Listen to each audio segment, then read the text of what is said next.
no necesariamente se confunde y ahí es donde van las pacientes creyendo que porque se hace un ultrasonido, porque tuvieron algún tipo de molestia y el radiólogo o el ginecólogo, probablemente no va a ser un ginecólogo, un radiólogo, le describe patrón poliquístico en los ovarios o patrón multifolicular, ya tiene todo el síndrome y sus menstruaciones son normales, no tiene exceso de vello facial y tiene alteraciones. Entonces sí es muy importante hacer la aclaración porque hay muchos pacientes que me dicen, es que me hicieron un ultrasonido y yo tengo poliquistosis ovárica y hacemos toda una evaluación integral y no, ¿verdad?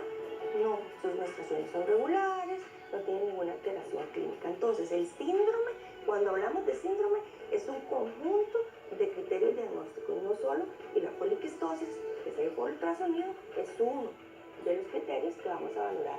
Y ahora, uno como mujer, ¿cuáles son esos síntomas que uno puede presenciar para que uno diga, ok, tengo este tipo de quiste o ya se me está desarrollando en algo más grave? Ajá. ¿Cuándo es que uno tiene que realmente consultar al médico que uno está sintiendo? Bueno, muchos de los quistes, la mayoría de los quistes que son en edades tempranas son benignos y son foliculares y la paciente pasa sin ningún síntoma.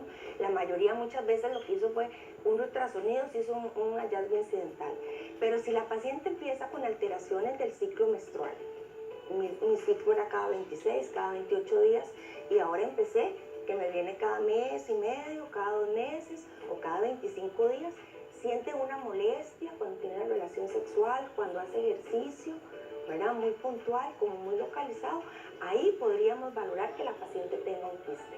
Porque los quistes pequeños, de 3 centímetros, probablemente no van a tener síntomas. Pero si ya tenemos un quiste por arriba de 5 centímetros, sí la paciente va a tener una sintomatología, que a veces se confunde mucho con un síndrome de un colon, ¿verdad? Porque los síntomas no son específicos. Usted puede tener cierto malestar, cierto dolor en la zona pélvica, ¿verdad?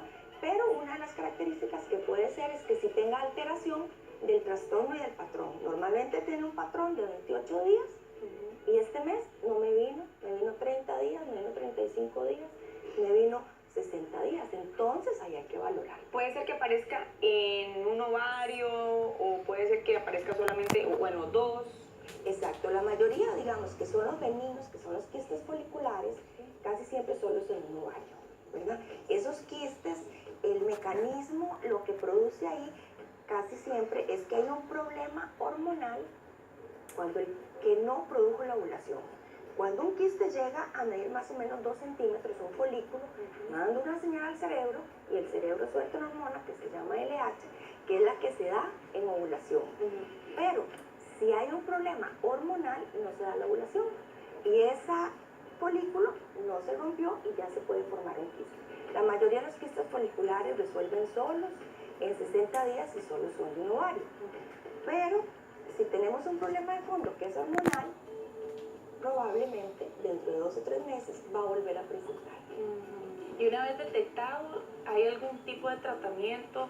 ¿Es un tratamiento quirúrgico? ¿Es un tratamiento con pastillas? ¿Cómo se trata? Ajá, eso va a depender del quiste y del tamaño, ¿verdad?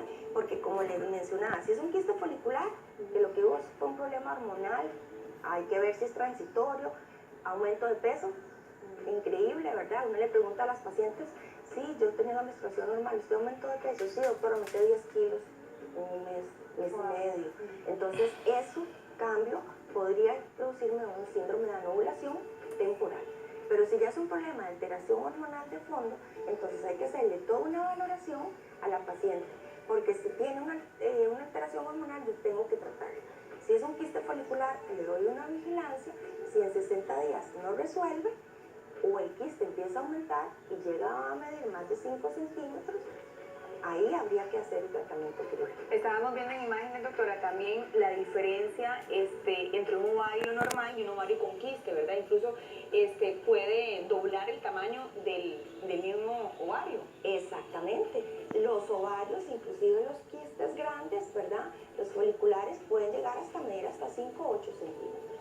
Una poliquistosis, un ovario puede medir 3 centímetros y si está aumentado el tamaño a nivel periférico, puede llegar a medir 4,5, 5 centímetros. Ahora, ¿qué examen es el que tiene que hacerse la mujer para identificar entonces la diferencia entre folicular y hormonal, como para también repasar esa información, doctora? Ajá, tiene que hacerse un ultrasonido.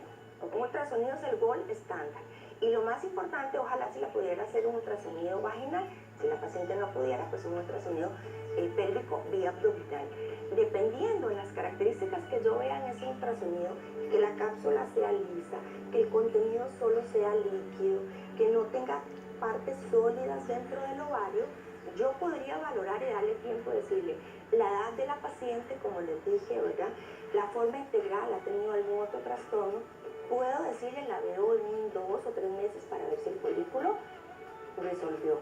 Pero si en las características del ultrasonido empezamos a ver septos, empezamos a ver partes sólidas, ahí el riesgo de un problema maligno aumenta. Entonces hay que hacer otros exámenes de sangre para valorar esas lesiones. Hemos preparado también un gráfico, doctora, para que nos quede un poquito más claro y además más visual, ¿verdad?, de lo que estamos hablando. Ahí está el ovario normal, que es el que usted puede ver al lado izquierdo de la pantalla, ¿verdad? ¿Cómo usted puede explicarnos este gráfico, doctora? Claro, tenemos al lado la parte de los dos ovarios normales. En la parte inferior, el ovario poliquístico. Ve que son lesiones más pequeñas, más o menos de 10 milímetros, y están en la periferia del ovario. La mayoría de esos no se asocian a un cáncer, y el problema es que hay un trastorno hormonal de fondo. Y en la parte de la derecha ya vemos cómo es una lesión mayor, ¿verdad? Puede ser solo una, donde eso es un quiste folicular, que probablemente ahí lo que pasó es que la paciente tuvo un problema hormonal que no presentó una ovulación.